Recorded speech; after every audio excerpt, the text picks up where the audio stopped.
કેમ છો વિદ્યાર્થી મિત્રો? મજામાં બધાય? જો આપણે પાછું મળવાનું થયું. છેલ્લા આપણે ક્યારે મળ્યા યાદ છે? ઓહો, લોકડાઉન પહેલા કેવી મજા હતી બધી. હું ક્લાસમાં આવું, તમે ઊભા થાવ, કોઈક ન પણ થાય, બેસો બેસો, પાછા બેસે, કોઈક નોય બેસે, બેસ તો બેસે, મજા આવતી છે. આમાંય મજા છે. કેટલા દિવસની રજાઓ પડી. હવે આપણે જે ભણવાનું છે, હવે પછી આપણી પાસે ઉપાય નથી વિડીયો લેક્ચર સિવાય. આપણે માનતા હતા કે કદાચ લાંબુ નહીં ચાલે, પણ બહુ લાંબુ ચાલ્યું છે, તો હવે આપણે કંઈક કરવું જ જોઈએ ને. રીધમભાઈ તમને ભણાવી રહ્યા છે, 6ઠું ચેપ્ટર. આપણે એના મટીરિયલ તમને આપ્યા, થોડાક પ્રશ્નો આપ્યા, હોમવર્ક આપ્યું, ટેસ્ટ પણ લેવાઈ ગઈ. એ અગત્યનું ચેપ્ટર છે. આખું મટીરિયલ તમને અપાઈ ગયું છે અને અગત્યનું છે. એક વાત ધ્યાન રાખજો, હું ભણાવું, રીધમભાઈ ભણાવે કે કોઈ પણ, થોડીક સામાન્ય પરિસ્થિતિ થશે ત્યારે આપણે એના પર રિવિઝનનો હાથ તો મારશું. આપણે શું કરવાનું છે? મારે વિડીયો લેક્ચર લેવા છે. આપણે 5મું ચેપ્ટર શરૂ કર્યું, લગભગ 40-50% ભણી જ ગયા છે. આપણે તમને એના પ્રશ્નો પણ આપ્યા. દર શુક્રવારે તમને વોટ્સએપમાં પ્રશ્નો, તમે જવાબો લખીને મોકલતા. કોઈ પ્રશ્નો બહુ સરસ હતા સબ્જેક્ટિવ પ્રકારના, પણ MCQ ને લાયક, નીટને લાયક પ્રશ્નો હતા. ઘણાને ખૂબ આવડ્યા, બહુ આનંદની વાત છે. કોકને ક્યારેક ન પણ આવડે, પણ શીખવા મળે એવું તમારી પાસે કામ કર્યું. આપણે 5મા ચેપ્ટરમાં જ્યાં પહોંચ્યા છીએ ત્યાંથી હવે આપણે આગળ વિચારવું છે. આપણે મેન્ડલના પ્રયોગો જોયા, એના નિયમો જોયા, પ્રભુતાનો નિયમ, વિશ્લેષણનો નિયમ, પછી મુક્ત વિશ્લેષણનો નિયમ, એક સંકરણનો પ્રયોગ, દ્વિસંકરણનો પ્રયોગ, કસોટી સંકરણ, એના પ્રશ્નો તમને આપ્યા. રુધિર જૂથ, એ જૂથ, બી, ઓ, AB, વારસામાં કેવી રીતે આવે, કોને કોનું રુધિર આપી શકાય, કોને ન આપી શકાય, આવું ભણ્યા છે. થોડી બીજી વાતો ભણ્યા છે. હવે આગળ એકચ્યુઅલી આ ચેપ્ટર જે છે 5મું, એમ ત્યારે આપણે એકવાર વાત થઈ હતી ભણાવતી વખતે, જ્યારે સ્કૂલમાં આપણે ભણતા, 2 ભાગમાં વિભાજિત છે. એક ભાગ મેન્ડલ એની સાથે સંકળાયેલો, બીજો ભાગ બહુ અગત્યનો, સાચો અગત્યનો છે, લિંગ નિશ્ચયન, નર માદા નક્કી કરવાના લક્ષણો અને એની સાથે સંકળાયેલી કેટલીક અનિયમિતતાઓ, રોગો જે આપણે ભણવાના છે. મજા આવ્યું, ખૂબ મજા આવ્યું. રંગંધતા, હિમોફિલિયા, થેલેસીમિયા, કેટલાકનું નામે ન સાંભળ્યા હોય, સિકલ સેલ એનિમિયા, ફિનાઇલકીટોન્યુરિયા, આવા ખામીઓ, અનિયમિતતાઓ કેમ આવે છે? અને મજા આવે એવું છે તો નહીં, નીટમાં એનું બહુ મહત્વ છે, બોર્ડમાં એ મહત્વ જેમ માનજો સાહેબ. આપણે એ પહેલાં એ ભણવાના જ, પણ એ પહેલાં મેન્ડલનું જે આ પહેલો ભાગ છે ને એનું થોડુંક બાકી છે એ જોવાનું. હવે એમાં 2 ટોપિક જે હવે ક્રમમાં જ આવવાના છે, એ આપણે હમણાં નથી ભણવાના. આનુવંશિકતાનો રંગસૂત્રીયવાદ થોડુંક સમજીને વધારે સારી રીતે કરવું પડે એમ છે, એટલે આપણે શરૂઆતને નથી ભણશું, ચોક્કસ ભણશું, અત્યારે બાકી રાખીશું. પછી સંલગ્નતા, આમ એની આકૃતિ તમે પુસ્તકમાં કે મટીરિયલમાં જોશો ને તો ખ્યાલ આવે કે કેવું કાંઈક છે, એટલે બાકી.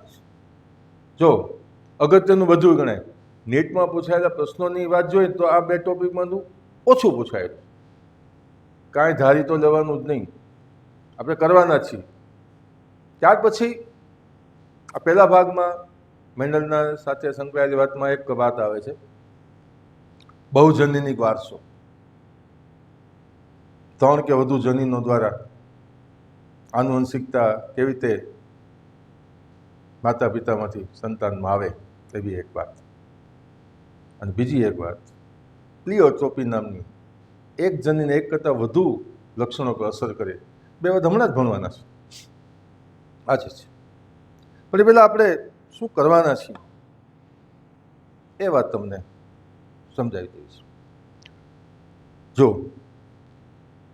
આ 12મું ધોરણ છે, 11મા ધોરણમાં કદાચ બોર્ડ નહોતું, પરીક્ષા હતી, આપણે બરાબર વ્યવસ્થિત પરીક્ષાઓ લીધી હતી, પણ છતાં સબ્જેક્ટિવનું બહુ મહત્વ નહોતું.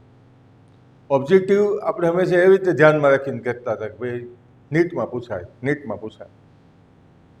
પણ આપણે તો 12માનું શરૂ થઈ ગયું છે, ઘણું બધું ભણી ગયા છીએ આપણે, ઘણું બધું. તો 3 વાત આપણે ધ્યાનમાં રાખવી પડશે. 12મા ધોરણમાં ભણીએ છીએ ત્યારે એક બોર્ડ, ગુજકેટ અને ત્રીજું નીટ. બોર્ડની પેપર સ્ટાઇલ તમને આપેલી છે, કયા ચેપ્ટરમાંથી કેટલા માર્કનું પૂછાય, કેટલા એમસીક્યુ પૂછાય, કે કયા સવાલ પૂછાય, કયા સવાલ મીન્સ કેટલા માર્કમાં પૂછાય. 2020ની પરીક્ષા લેવાની તો એમાં એ જળવાયું છે.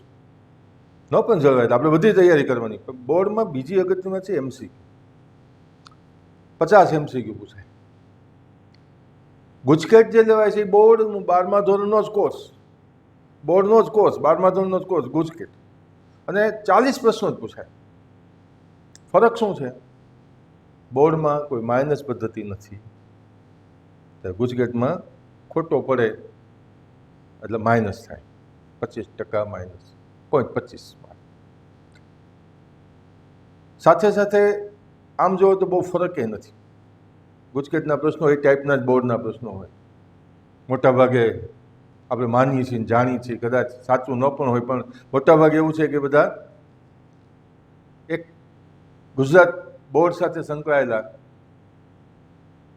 શિક્ષકો દ્વારા જ આ ગુજકેટના પેપર કે બોર્ડના પેપર સેટ થતા હોય છે. એટલે મોટાભાગે વિચારો પણ સરખા જ હોય, બહુ ફરક ન હોય. હા, બની શકે કે ગુજકેટમાં થોડાક ટ્વિસ્ટેડ સવાલ હોય, પણ નીટમાં તો વધારે ટ્વિસ્ટેડ હોય. નીટમાં ફરક શું છે આપણે જાણીએ છીએ. પહેલું જ 11મા ધોરણનો કોર્સ એમાં છે. આ પહેલો ફરક. 12માનો છે.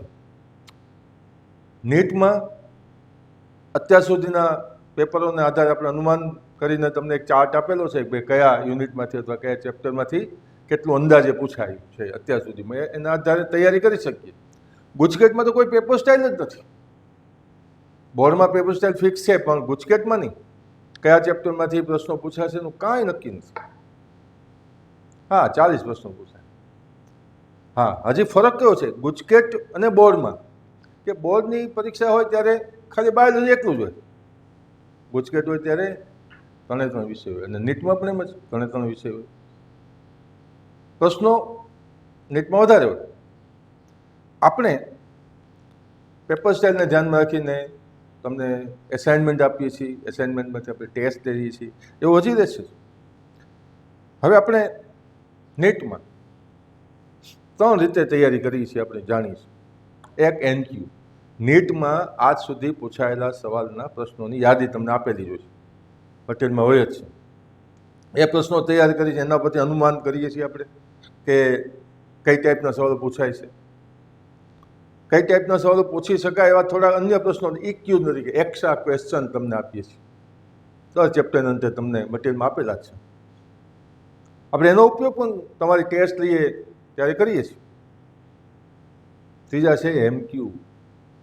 અર્થ જાણો છો ને? એમક્યુ એટલે એવા પ્રશ્નો કે નથી નીટમાં પૂછાયેલા, નથી એક્સ્ટ્રા ક્વેશ્ચનમાં આવેલા, નથી કોઈ મેગેઝિનમાં, ગાઈડમાં કે ક્યાંય. એવા થોડાક પ્રયત્ન કરીને મેં બનાવેલા પ્રશ્નો જે થોડીક મજા આવે એવા હોય. જો આ પ્રશ્નો જ અગત્યના છે. તમે ધાર્યું ન હોય એવું પૂછાઈ જાય, તમે ધાર્યો ન હોય વિકલ્પનો જવાબ હોય, આવું આપણે એને એમાંથી શીખવા મળે. જો ન આવડે એનો કાંઈ વાંધો નથી, આપણે જાણીએ છીએ ને, ભૂલ પડે તો જ શીખાય. ભૂલ તો પડશે, પણ થોડીક ઓનલાઈન છે ને એટલે થોડીક જુદી રીતે. જો બધા આપણા પ્લાનમાં એવું ગોઠવેલું છે કે બધું કરવું છે, પરિસ્થિતિ બદલાની છે તો આપણે બદલાવાનું છે. આપણે પરિસ્થિતિને બદલી નથી શકતા, તો આપણે બદલાવાનું અને બદલાશું. આપણે આપણી રીતે થોડીક અલગ રીત પદ્ધતિથી ધીમે ધીમે ધીમે તમને પણ કંટાળો આવવા માંડ્યો છે અત્યારે ઓનલાઈન લેક્ચર બીજા વિષયો ભણતા હશો ત્યારે, તો આપણે એમાંથી બહાર નીકળવું છે. ઓનલાઈનના ફાયદા છે. ઓનલાઈન હોય તો કોઈ વસ્તુ તમને સમજાણી નથી તો બીજી વાર વિડીયો લેક્ચર જોઈ શકો, વારંવાર જોઈ શકો, સમજી શકો, ઈચ્છા થાય ત્યારે, અને મટીરિયલ સાથે મેળવી શકો, પુસ્તક સાથે વાત જોઈ શકો. ખરેખર તો એનો ફાયદો જ લેવા જેવો છે. વાલીઓને પણ ખાસ વિનંતી છે કે આ વિડીયો લેક્ચર આપણે બાળકો બરાબર જોવે, વિદ્યાર્થીઓને જે કામ આપવામાં આવે એ કામ એ બરાબર કરે છે કે નહીં એ જોવે, અનુકૂળતા પૂરી પાડે. કારણ કે અહીંયા મોબાઈલની જરૂર છે, એટલે વિદ્યાર્થીઓ પાસે મોબાઈલ હોય એ સ્થિતિ જોવાની છે. તો આ બધું જે કરવાનું છે એમાં હજી એક થોડું અગત્યનું છે, હોમવર્ક. તમને ધીમે ધીમે હોમવર્ક આપશું. હોમવર્ક કદાચ લેક્ચરમાં નહીં દઈએ તો તમને વોટ્સએપ ઉપર મોકલશું કે આ પ્રશ્નો લખવાના. મટીરિયલ તમારી પાસે હશે, આ ચેપ્ટરનું તો છે જ આપણે જે ભણવાના છીએ, તો હોમવર્ક પણ સાથે કરવાનું. જો ટેસ્ટ, હોમવર્ક જે કાંઈ કરીએ એ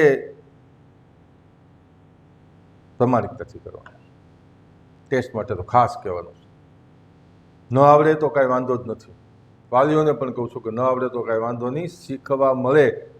જો ભૂલ પડે તો તમે વાંચો જ નહીં, તો જો તમે તૈયાર જ ન કરો તો MCQ છે તો ભાઈ ચાલે, ગમે તેમ વર્તુળ પૂરી દેશું, એમ નહીં. ઈચ્છા શક્તિ હોવી જોઈએ, કરવું છે એની ધગશ હોવી જોઈએ. અને મનમાંથી કાઢી જ નાખવાનું મારે નીટ ક્યાં કરવું છે એવું મનમાંથી જ કાઢી નાખો. આપણે કરવું જ છે. નીટ કરશું ને તો ગુજકેટ સહેલું લાગશે. બોર્ડ કરશું ને, બોર્ડની તૈયારી બરાબર કરશું તોય ગુજકેટ સહેલું લાગશે. ગુજકેટ તો દેવી જ પડશે. ભાગ્યે જ એવું બને છે કે ગુજકેટ નથી દેતા વિદ્યાર્થીઓ. આપણે એવું કંઈ કરવા માગતા નથી. તો આપણે હવે 5મા ધોરણનું બાકીનું કામ કરવા જઈ રહ્યા છીએ. હવે પછી આપણે જે આ ચેપ્ટરમાં 2 નાના નાના ટોપિક ભણવા છે એના તરફ હમણાં જઈશું.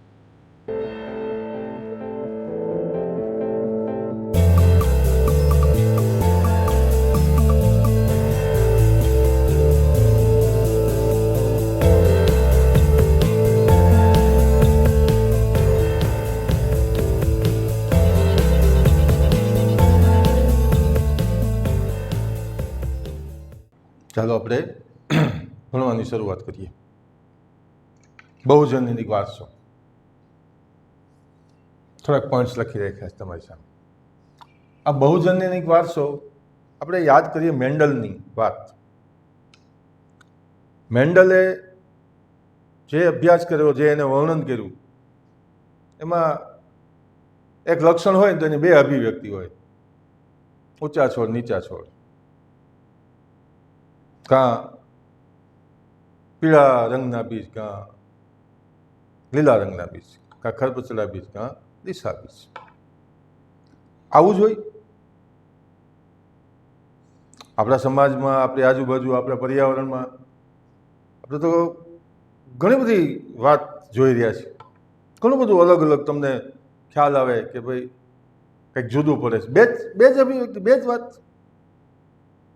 2 જ જની.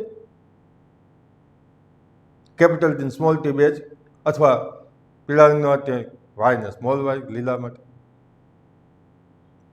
ના. થોડુંક એવું પણ જોયું આપણે આજુબાજુ, આપણે આપણા ક્લાસમાં કે આપણે આજુબાજુ જોઈ માણસની ઊંચાઈ, આ ઊંચાઈ બધાની સરખી 2 જ. એક ઊંચા માણસ, એક નીચા માણસ, જે વટાણાના છોડમાં હોય એવું. મેન્ડલ તો પ્રયોગો કર્યા હતા. વાસ્તવિક કંઈક જુદું છે. આપણે જોઈ ઊંચા માણસે હોય, થોડાક એનાથી ઓછા ઊંચા હોય, ધીમે ધીમે ધીમે ધીમે ફેરફાર થાય. આપણા ક્લાસમાં ઊંચાઈ મુજબ અમે ગોઠવી શકીએ છીએ. આપણે એક ફોટોગ્રાફ સરસ ક્લાસનો પાડેલો છે. તો 3 કે વધુ જનીનો દ્વારા કેટલાક લક્ષણો નિયંત્રિત થાય, એનું નિયમન થાય, એ વારસામાં આવે. 3 કે વધુ જનીનો એ લક્ષણોને પહેલાં બહુજનીનિક લક્ષણો કહેવાય, અને વારસામાં આવે છે, આનુવંશિકતામાં આવે છે. આનુવંશિકતા છે એની મા બાપના લક્ષણો તરીકે એના સંતાનમાં આવે છે, એટલે એને બહુજનીનિક વારસો. બહુજનીનિક એટલા માટે 3 કે વધુ જનીનો. એનું એક બહુ સરસ ઉદાહરણ જે આપણે ભણવાનું છે પુસ્તકમાં, એને ક્લાસિક ઉદાહરણ કીધેલું છે. ક્લાસિક માનવીની ચામડીનો રંગ ઉદાહરણ છે, માનવીની ત્વચા. એના માટે જવાબદાર જનીન, ધારો કે જો આ ધારી લીધેલા છે, એક બધી વાતમાં, આખા કોર્સમાં કે ગમે ત્યારે, ગમે ત્યાં ભણવા ભવિષ્યમાં જાઓ ત્યારે પણ જનીન છે ને એ ધારી લીધેલી જ વસ્તુ છે. જનીન શું છે એ આપણે ભણશું, પણ એનું કોઈ નામ નથી. આ લક્ષણ માટે જવાબદાર જનીન, એટલે એને ધારી લ્યો કે આ લક્ષણ માટે જવાબદાર જનીન ધારો કે 3 ABC છે. હવે આ ABC જનીન ધારો કે, હવે અહીંયા તમારી સામે 3 વાત મૂકેલી છે. આપણે જાણીએ એક પ્રભાવી, એક પ્રચ્છન્ન હોય. આ તો આપણે ધારી લે. હવે 2 વાત હોય ને, કે પ્રભાવી હોય તો કેપિટલ A અને પ્રચ્છન્ન હોય તો સ્મોલ a. અને હંમેશા જનીનો જોડીમાં હોય એટલે કેપિટલ A ની જોડી થાય, કેપિટલ A અને સ્મોલ a ની જોડી થાય, અને 2 સ્મોલ a ની જોડી થાય. એવી રીતે બીજું, એવી રીતે B પ્રભાવી, સ્મોલ b પ્રચ્છન્ન, ને એવી રીતે કેપિટલ G અને સ્મોલ c. આ આપણે જાણીએ છીએ.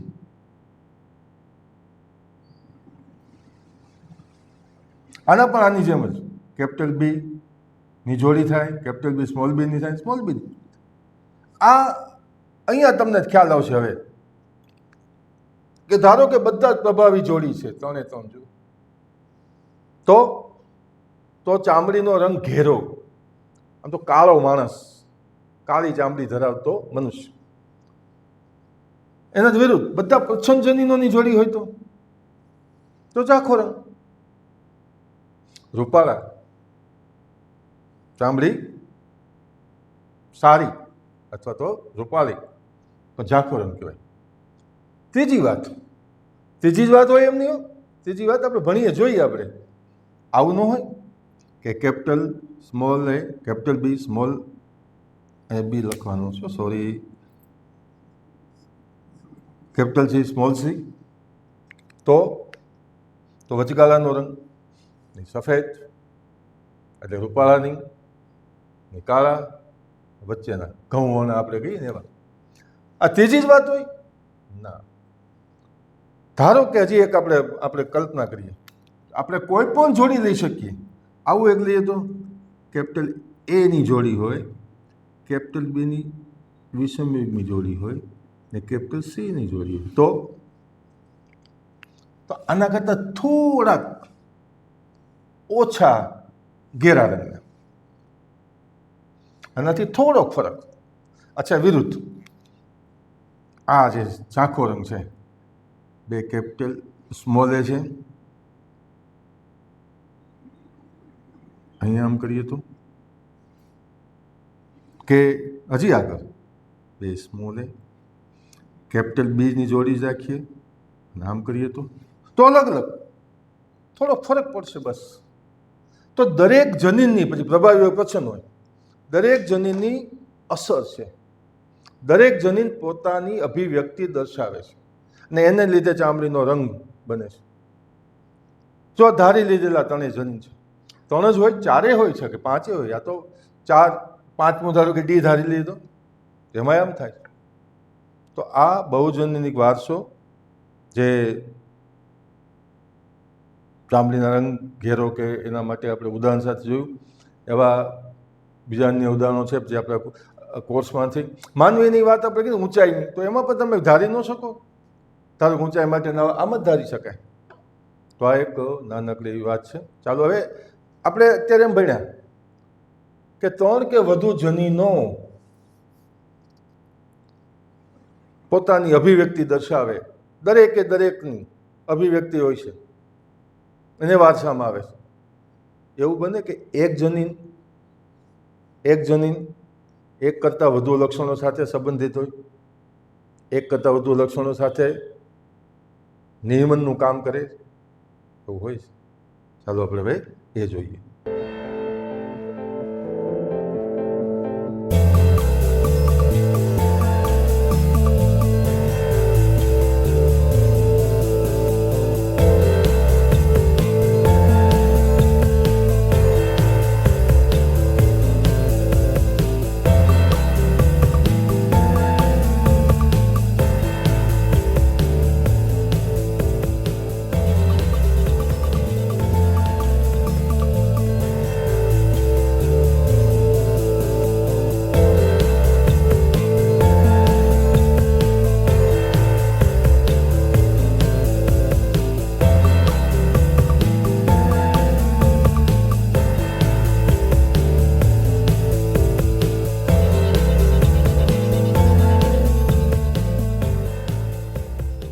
ચાલો આપણે બીજી વાત જોઈએ.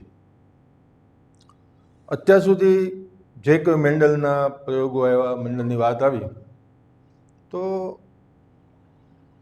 એવું આપણને જોવા મળે કે એક જનીન છે, એક લક્ષણ, એક ફિનોટાઇપ ઉપર અસર કરે. ઊંચાઈનું જનીન, તો એ ઊંચાઈનું જનીન કાં તો ઊંચા છોડ ને કાં નીચા છોડ, વટાણાના બીજનો રંગ માટેનું જનીન, તો કે પીળા કે લીલા રંગ માટે એક જનીન આ એક લક્ષણ ઉપર જ અસર કરે. વાસ્તવિકતા એવી છે કે, અને પછી વૈજ્ઞાનિકોએ બીજા પ્રયોગો પણ કર્યા, તો જોવા મળ્યું કે ના, એવું હંમેશા નથી. એવા ઘણા ઉદાહરણો છે જોવામાં કે એક જનીન, જો શબ્દ એક જનીન છે એના માટે ખાસ એક ધ્યાન રાખશું. ઘણી વખત એકલ જનીન,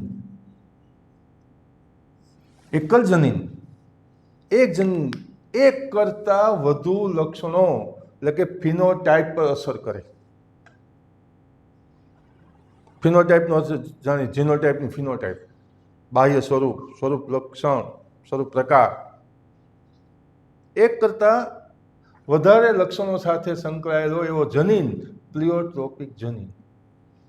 જનીન એક, લક્ષણો વધારે, પ્લિયોટ્રોપિક જનીન. અને જે પ્રક્રિયા જેને કારણે થાય, કારણ જોશું આપણે એ પ્રક્રિયાના પ્લિયોટ્રોપિક પ્રક્રિયા જે આપણે ભણવાના છે, પ્લિયોટ્રોપી નામની ઘટના જે વારસામાં આવે. જો આ વ્યાપક નથી, પણ મનુષ્યમાં જોવા મળતું હોય એવું એક ઉદાહરણ છે. શું કામ થાય? જનીન આપણે જાણતા જ હોઈએ કે આ જનીન જે છે તે જો બદલાઈ જાય, એનું સ્વરૂપ બદલાઈ જાય તો વિકૃત થઈ ગયું કહેવાય. એ વિકૃતિ વિશે પણ આપણે આ ચેપ્ટરમાં આગળ ભણવાના છે. એને કારણે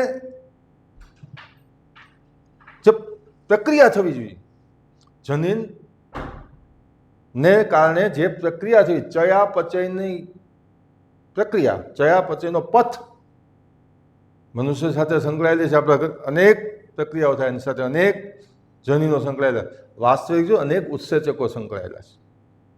અને આ ઉત્સેચક જે જનીન સાથે સંકળાયેલું હોય, એ જનીન જો બદલાઈ જાય તો ઉત્સેચક ઉત્પન્ન ન થાય, અથવા તો કંઈક જુદો ઉત્પન્ન થાય. એટલે ચયાપચયના પથ જે છે એ પથ બદલાઈ જાય એટલે વ્યક્તિમાં, પછી મનુષ્ય હોય કે બીજી કોઈ વ્યક્તિ હોય, મનુષ્યને ધ્યાન રાખીએ તો એના લક્ષણો જુદા, એક કરતાં વધુ લક્ષણો અલગ પડી જાય એક જનીનને કારણે. ફિનાઇલ કીટોન્યુરિયા નામનો આપણે રોગ ઉદાહરણ જોવાના છે. શું કારણ છે? ચોક્કસ જનીન, એક જનીન, ચોક્કસ પણ એક જ, બરાબર એક જનીન, એક જ, એની ચયાપચય પથરી એવી અસર થાય કે જેથી ફિનોટાઇપ અલગ અલગ વિવિધ ફિનોટાઇપ દર્શાવે. અને એવી એક અનિયમિતતા આપણે ભણવાના છીએ, આ ચેપ્ટરમાં આગળ ભણવાના છીએ, ફિનાઇલ કીટોન્યુરિયા નામની અનિયમિતતા છે, આ રોગ છે. ફિનાઇલ કીટોન્યુરિયા. આના માટે જવાબદાર એક આખી વાતમાં ઉત્સેચક છે. આ નામ, આખું નામ છે ફિનાઇલ એલેનિન હાઇડ્રોક્સાઇલેજ. જે આ ઉત્સેચક ઉત્પન્ન કરે એના માટેનું જનીન જો વિકૃત થાય તો રોગ થાય, જવાબદાર. થોડીક વધારે વાત સમજીએ. આ ફિનાઇલ એલેનિન, જો તમને યાદ હોય તો આપણે 11માં ભણ્યા છીએ એમિનો એસિડના ઉદાહરણો નામ છે, 12માં 6ઠ્ઠા ચેપ્ટરમાં ફિનાઇલ એલેનિન નામ આવે છે. ફિનાઇલ એલેનિન તમને આના પછી ખ્યાલ આવે છે નામ. આ એમિનો એસિડ સામાન્ય ટાયરોસિનમાં ફેરવાય, જે આપણે વધારે વાત ભણવાના પછી. અત્યારે તો ઉલ્લેખ ટાયરોસિન નથી પણ ભણવાના જ છે. અને એ ટાયરોસિનમાં સામાન્ય પ્રક્રિયામાં ફેરવાય ને એના માટે જવાબદાર ઉત્સેચક આ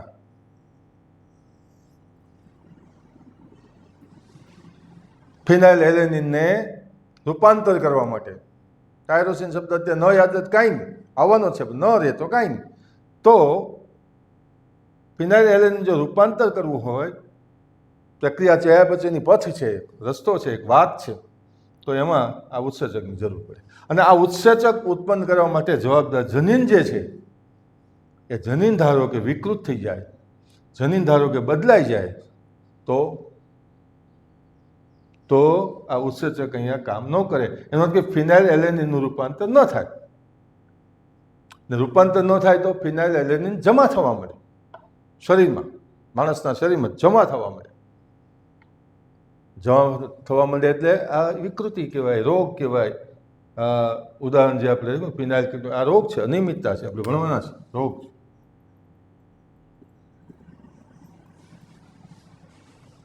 રોગ થાય એટલે કેટલાક લક્ષણો જોવા મળે. માનસિક મંદતા. આવી વ્યક્તિ માનસિક મંદ હોય અને ચામડી અને વાળના રંજક કણો હોય, ચામડી અને વાળના રંગ માટે જવાબદાર જે રંજક દ્રવ્યો હોય એ રંજક દ્રવ્યો પર અસર થાય, એ રંજક દ્રવ્યો ઘટી જાય એટલે ચામડી સફેદ, વાળ સફેદ તો સમજાય પણ ચામડી સફેદ ને વાળે સફેદ થઈ જાય તો, અને બીજા પણ કેટલાક લક્ષણો આવે છે. તો એક કરતાં વધારે લક્ષણો, કયા કયા લક્ષણોની આપણે વાત કરી, સામાન્ય વાત કરીએ આપણે સાવ, તો એક માનસિક મંદતા જોવા મળે આવી વ્યક્તિને, અને વાળ ચામડીના રંગમાં ફેરફાર થઈ જાય, એના રંજક કણો જે છે ફેરફાર થાય એટલે રંજક કણો, રંગ આપનાર કણો ઘટી જાય.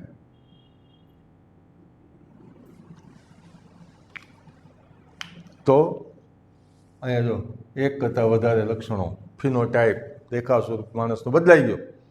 તો આવી એક ઘટના, આ ઘટના રિયોટોપી, એના માટે જવાબદાર જનીન એક જ, જનીનનું નામ નથી અત્યારે, પણ એને જે વિકૃતિ થાય એ ફિનાઇલ કીટોન્યુરિયા. જો જનીનના કોઈ નામ જ નથી, ધારો કે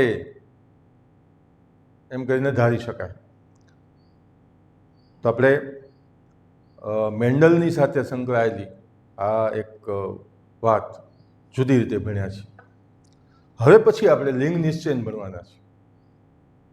બહુ મજા આવે એવા એમાં ઘટનાઓ છે, એની અનિયમિતતાઓ છે, ને જાણવા જેવું છે.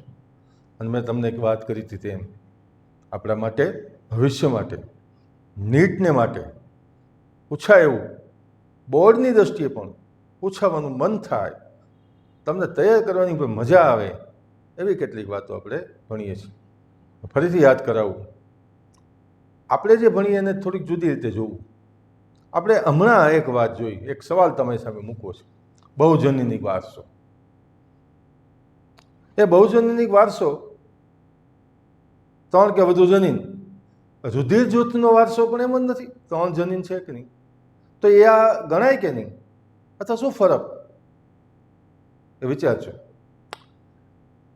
આપણે એ બહુજનીનિક વારસોમાં એમ વાત કરીએ કે ભાઈ 3 જનીન ધારી લીધા હતા ABC, ત્રણેયની અસર થાય, સંયુક્ત અસર. અપૂર્ણ પ્રભુતામાં એવું થાય? બે જનની અસર દેખાય સંયુક્ત? તો એ આની સાથે સરખાવ્યું તો શું ફરક છે? વિચાર, આવું વિચારશું તો નીટ આવડશે. સીધું સાદું આવડે. પહેલાં તો સીધું સાદું જ વાંચવાનું છે, પછી છેલ્લે તમને વાત કરી આવું વિચારજો. એની વાત તમે વિચારજો, આપણે અનુકૂળતા પાછી તમારી પાસે નીચે ઓફર કરશું, તમને બધી સ્પષ્ટતા પણ કરશું. હવે મળીશું ત્યારે લિંગ નિશ્ચય ભણીશું. વ્યવસ્થિત વાંચજો, મટીરિયલ સાથે વાંચજો, વારંવાર જોજો અને તૈયારી બરાબર કરજો.